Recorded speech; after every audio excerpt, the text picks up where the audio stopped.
Ya, sebelum saya meminta tanggapan Bu Susi, pemirsa kita akan memantau terlebih dahulu ya kondisi terkini di Iran. Saat ini sudah ada warga negara Indonesia di Iran yang akan bergabung bersama kami. Ada Said Idrus di sana. Assalamualaikum Idrus, seperti apa kondisi Waalaikumsalam hingga warahmatullahi wabarakatuh. setidaknya hari ini ya di sekitar Anda Oke, berkaitan dengan eskalasi perang Israel dan juga Iran? oke, hari ini tanggal 18 Juni, saya berada di kota Qum. Waktu setempat menunjukkan pukul 16.15 di sore hari. Keadaan cukup mencekam, keadaan cukup istilahnya memanas akibat kedua negara saling serang menyerang. Israel masih terus menyerang Iran, Iran pun masih melancarkan serangan-serangan balasannya. Akan tetapi keadaan secara keseluruhan di setiap kota Iran masih terbilang normal, bahkan sangat normal. Di kota Teheran pun yang menjadi tujuan dari serangan Israel juga masih tergolong normal karena masyarakat masih beraktivitas seperti biasa. Walaupun ada juga masyarakat Teheran yang sudah memilih keluar dari kota Teheran.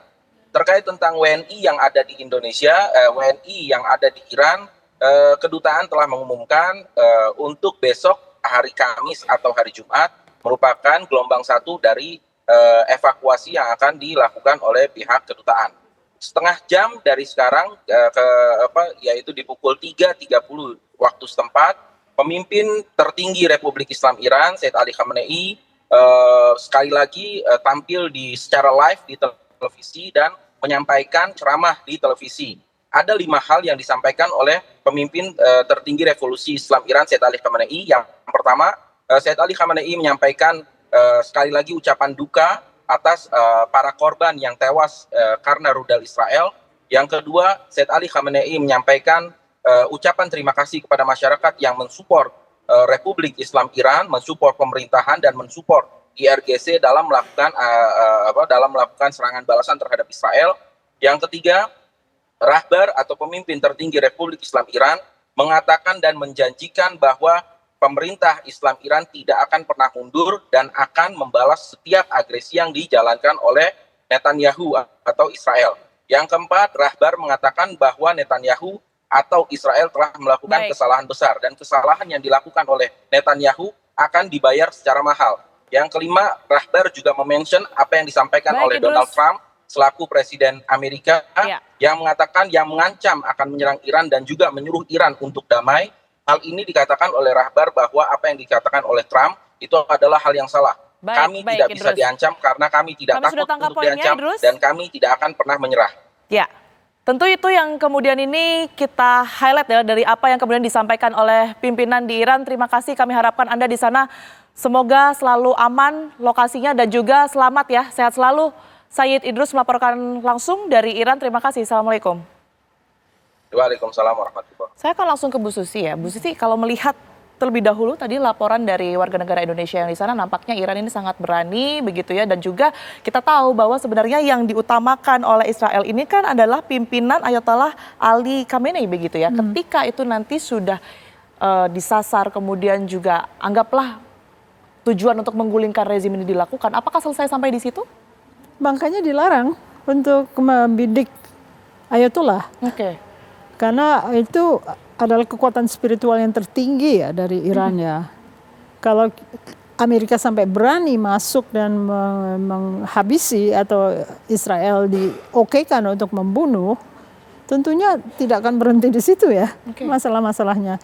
Seperti di Irak saja, Ayatullah Al-Sistani itu membantu. Jadi sebetulnya kekuatan-kekuatan mereka berguna untuk komunitasnya ya.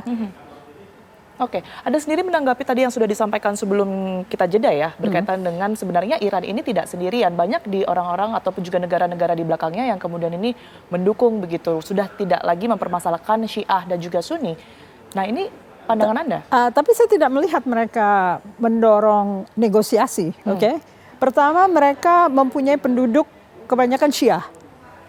Jadi kepala-kepala pemerintahan negara Teluk itu Sunni tapi rakyatnya Syiah. Jadi mereka harus menyatakan sebetulnya secara public relations bahwa mereka mendukung Iran.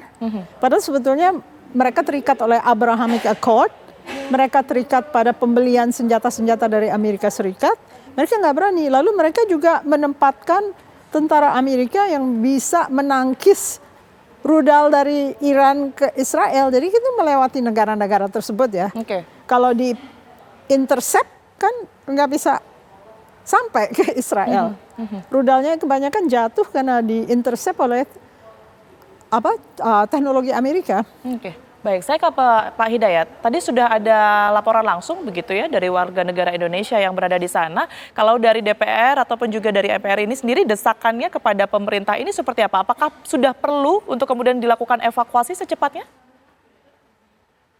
Ya, kita terima kasih ya kepada pemerintah Iran yang secara terbuka menyampaikan kesiapannya untuk membantu evakuasi warga Indonesia bila diperlukan evakuasi tersebut. Dan dari pihak pemerintah Indonesia melalui Kemlu, melalui beragam kedutaan di sana sudah menyampaikan secara terbuka kepada warga Indonesia untuk berhati-hati untuk tidak keluar ke tempat umum yang bila tidak diperlukan, dan kesiapan juga untuk terus melindungi bangsa Indonesia. Saya kira itu satu sikap yang sangat baik ya, tetapi seperti yang tadi saya sampaikan di depan, Indonesia itu sangat terhormat, sangat diterima, dan karenanya penting untuk berlaku lebih aktif lagi untuk kemudian menghentikan, karena perang ini eskalasinya bisa kemana-mana dan bahkan sangat meluas. Karena kita mengetahui bahwa di negara Teluk bukan hanya Emirat yang kemudian mungkin sebagian penduduknya adalah Syiah dan kemudian mendukung kepada Iran, tetapi Saudi Arabia yang sering disebut sebagai seteru daripada Iran, yang mayoritas mutlaknya adalah Sunni bukan Syiah, mereka justru juga secara terbuka menyampaikan dukungan kepada Iran begitu. Dan juga di sana ada negara Pakistan yang adalah juga negara nuklir gitu ya, dan mereka secara terbuka menyampaikan dukungan kepada Iran. Dan bila Amerika ataupun Iran menyerang dengan bom atom, maka pihak Pakistan siap sedia untuk juga menyerang Tel Aviv atau Iran atau Israel dengan bom atom. Jadi saya menyampaikan bahwa eskalasinya memang bisa sangat meluas, dan apalagi baru saja juga Kementerian Luar Negeri Rusia menyampaikan Amerika jangan main-main dengan masalah ini, jangan ikut-ikutan Israel untuk kemudian menyerang Iran. Bila itu terjadi, maka eskalasinya akan luar biasa. Ternyata sendiri disampaikan oleh Xi Jinping dari China yang kemudian secara prinsip juga menyampaikan hal yang sejenis. Korea Utara juga menyampaikan hal yang sejenis, dan ini tentu saja bila kemudian terjadi eskalasi yang meluas tentu akan membahayakan keamanan global, dan karenanya sangat baik bila Indonesia berperan lebih kuat untuk segera melakukan lobby maksimal melalui Presiden Prabowo dan sekarang lebih kuat begitu ya melalui pemerintah Indonesia sendiri. Saya ke Bu Susi. Bu Susi, kalau Anda melihat ini sebenarnya sampai kapan ini akan terjadi? Karena kita ketahui di tanggal 21 nanti negara-negara OKI ini akan kemudian ini bertemu Menlunya begitu ya, dan untuk membahas peran Israel dan juga Iran. Nah, ini apa yang akan terjadi setelah ini?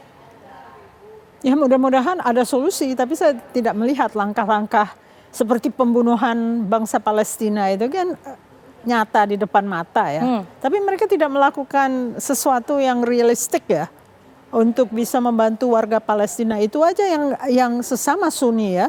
Kalau Iran lebih jauh lagi karena masalahnya apakah mereka bisa setulus itu untuk memang berpihak kepada Iran yang tengah berseteru dengan Israel. Padahal orang Yemen sendiri yang Syiah mendukung Iran dan mengganggu juga, dianggap mengganggu mereka juga ya. Jadi sekarang kita membutuhkan kejujuran ya, apakah mereka bisa memutuskan hubungan dengan Amerika Serikat untuk pembelian alutsista, atau juga bisa juga secara jujur menyatakan bahwa Abrahamic Accord itu tidak membela Palestina. Gitu baik, lah. Bu Susi. Tentu kita harapkan pemerintah kita bisa tegas begitu ya dalam menyikapi ini semua, dan juga tidak kemudian ini bisa mencari solusi untuk kemudian ini meredam konflik-konflik ini begitu ya. Bu Susi, terima kasih banyak atas waktunya. Kemudian juga Pak Hidayat Nurali itu sudah bergabung bersama kami di Apa Kabar Indonesia Malam. Terima kasih. Sehat selalu. Gaza dilakukan semuanya dengan cara-cara yang luar biasa. Baik, itu yang kita harapkan. Sudah dilakukan dan bahkan Holocaust. Jangan sampai perang Israel-Iran ini justru mengalihkan terhadap masalah Gaza yang luar biasa dilakukan secara sangat biadab. Terima kasih. Itu yang kita harapkan sama-sama. Dan pemirsa, informasi selanjutnya juga akan kami hadirkan bersama rekan saya Kenana. Ya, dan perbincangan tadi sekaligus mengakhiri kebersamaan kita pemirsa di Apa Kabar Indonesia malam hari ini. Saya Kenana. Dan saya Tiara Harap, pemirsa pamit undur diri. Terima kasih. Sampai jumpa.